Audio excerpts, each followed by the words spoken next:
آج کی اس ویڈیو میں ہم جس درود پاک کا ذکر کریں گے، طریقہ کار کا ذکر کریں گے کہ یہ درود آپ کتنی دفعہ کتنی دن تک پڑھیں گے اور کن کن مسائل کا حل ہوگا۔ ان مسائل میں اگر آپ صاحب کشف بننا چاہتے ہیں یا آپ روحانیت حاصل کرنا چاہتے ہیں، دل کو گناہوں سے پاکیزہ کرنا چاہتے ہیں، رسول اکرم صلی اللہ علیہ وآلہ وسلم کی زیارت کے خواہش مند ہیں، یا دفاع سحر یا عاصب اور جن و شیطان کے تنگ کرنے کی صورت سے پریشان ہیں، سب سے بڑھ کر آج کل سب سے بڑھتا ہوا مسئلہ غصہ ہے، اس غصے کو ختم کرنے کا طریقہ، اگر آپ روزی میں اضافہ چاہتے ہیں، دشمنوں، ظالموں، حاسدوں سے بچنا چاہتے ہیں، نیک مقصد یا کوئی حاجت رکھتے ہیں، اس درود پاک کے عامل بننا چاہتے ہیں، اس کے ساتھ ساتھ بانجھ عورت کا بھی اس درود کے ساتھ حل ممکن ہے، تو آئیے شروع کرتے ہیں آج کی ویڈیو کو اینڈ تک دیکھیے گا۔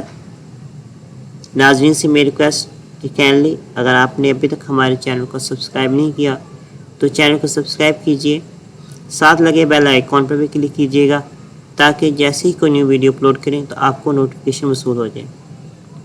اگر ویڈیو پسند آئے تو ویڈیو کو لائک اور شیئر بھی ضرور کیجئے گا تاکہ دوسرے لوگ بھی اس سے استفادہ حاصل کر سکیں۔ Who is the loved one? Who is Ar-Rahman? مشکل جب بھی سر پہ آئی تیری رحمت آرے آئی، مشکل جب بھی سر پہ آئی تیری رحمت آرے آئی، جب میں نے تمہیں پکارا کام آیا تیرا سہارا، صلو علی الحبیب صلی اللہ علیہ وسلم۔ اعوذ باللہ من الشیطان الرجیم، بسم اللہ الرحمن الرحیم۔ یوٹیوب کے m.m فہیم چینل کے ساتھ میں ہوں محمد فہیم۔ میرے تمام دیکھنے اور سننے والے ناظرین کو میرا اور میری ٹیم کی طرف سے السلام علیکم ورحمۃ اللہ وبرکاتہ۔ آج اس ویڈیو میں جس درود پاک کا ہم ذکر کریں گے، اس درود پاک کو درود تاج کہتے ہیں۔ درود تاج بے پناہ فیض و برکات کا منبع ہے اور یہ عاشقان رسول اکرم صلی اللہ علیہ وسلم کا محبوب وظیفہ ہے۔ بے شمار صوفیہ اور اولیاء نے یہ درود پاک خود پڑھا اور اپنے سلسلہ طریقت میں اپنے ارادت مندوں کو پڑھنے کی تلقین کی۔ اس درود پاک میں پڑھنے والے کو صاحب کشف بنا دینے کی خصوصیات بہت نمایاں ہیں، لہٰذا اگر کوئی شخص صاحب کشف بننا چاہے تو اسے چاہیے کہ اس درود پاک کو روزانہ 100 مرتبہ پڑھے اور 3 سال تک یہی معمول جاری رکھے، انشاءاللہ اس عرصہ میں صاحب کشف بن جائے گا۔ اگر وہ اس سلسلے کو تا حیات جاری رکھے تو صاحب روحانیت بن جائے گا، کیونکہ درود صفائی قلب کے لیے نہایت ہی کثیر کا درجہ رکھتا ہے۔ اس لیے جو شخص اس درود پاک کو روزانہ کم از کم 11 مرتبہ پڑھتا ہو، اس کا دل گناہوں سے پاکیزہ ہو جاتا ہے اور نیک راستے پر گامزن ہو جاتا ہے۔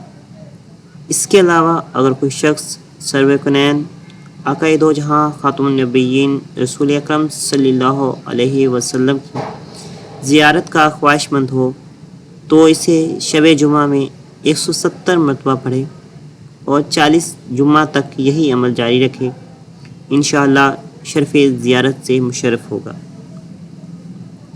دفاع سحر یا عاصب اور جن و شیاطین کے تنگ کرنے کی صورت میں اس درود پاک کو 11 مرتبہ پڑھے، انشاءاللہ عاصب یا جن وغیرہ ہوا تو دفع ہو جائے گا۔ اضافہ رزق کے لیے بعد نماز فجر 7 مرتبہ روزانہ وظیفہ کے طور پر پڑھنا روزی میں اضافے کا سبب بنتا ہے۔ دشمنوں، ظالموں، حاسدوں اور حاکموں کی زیادتیوں سے بچنے کے لیے اسے روزانہ 1 بار پڑھنا ہی کافی ہے۔ کسی نیک مقصد یا حاجت کے لیے نصف شب کے بعد 40 مرتبہ صدق دل سے پڑھنا بہت تقصیر ہے۔ شفائی امراض کے لیے پانی پر 11 مرتبہ پڑھ کر دم کرنا شفا یابی کا موجب ہوگا۔ اگر کوئی حب تذکیر خلق کے لیے اس کا عمل بننا چاہے تو اسے چاہیے کہ 40 رات خلوت میں بیٹھ کر اسے روزانہ 111 مرتبہ پڑھے۔ انشاءاللہ چلہ مکمل ہونے پر جس کی توجہ کرے گا وہی قائل ہو کر اسیر ہو جائے گا۔ بانجھ عورت کے واسطے 21 خرموں پر 7 دفعہ پڑھ کر دم کریں اور ہر روز 1 خرمہ اس کو کھلائیں، پھر بعد غسل طہارت اس سے ہم بستر ہو خدا کے فضل سے فرزند صالح پیدا ہوگا۔ اگر عورت حاملہ کو کسی بھی قسم کا خلل ہو تو 7 دن تک 7 مرتبہ روزانہ پڑھ کر پانی پر دم کر کے پلائیں۔ مالک شان جل جلالہ تعالیٰ کے فضل سے خبر ہوگی۔ اگر کسی انسان کو بہت زیادہ غصہ آتا ہو اور غصہ برداشت نہ ہوتا ہو تو اسے چاہیے صبح بعد نماز فجر 7 روز تک ڈیلی 7 مرتبہ پانی پر دم کر کے پیے۔ انشاءاللہ عز و جل غصہ آنا بند ہو جائے گا۔ اگر آج کی ویڈیو آپ کو پسند آئی ہو تو ویڈیو کو لائک کیجیے گا، اور اگر آپ نے ابھی تک ہمارے چینل کو سبسکرائب نہیں کیا تو کائنڈلی چینل کو سبسکرائب کیجیے گا اور ساتھ لگے بیل آئیکن پر بھی کلک کیجیے گا تاکہ جیسے ہی کوئی نیو ویڈیو اپلوڈ کریں تو اس کا نوٹیفیکیشن آپ کو موصول ہو جائے۔ اللہ تعالیٰ آپ سب کی پریشانیوں کو اور ہماری پریشانیوں کو ختم کرے اور ہم سب کا اور آپ سب کا حامی و ناصر ہو۔ اپنی دعاؤں میں مجھے یاد رکھیے گا۔ نیکسٹ ویڈیو تک مجھے اجازت دیجیے۔ انشاءاللہ جلد ہی نئے وظیفے کے ساتھ پھر ملاقات ہوگی۔ السلام علیکم ورحمۃ اللہ وبرکاتہ۔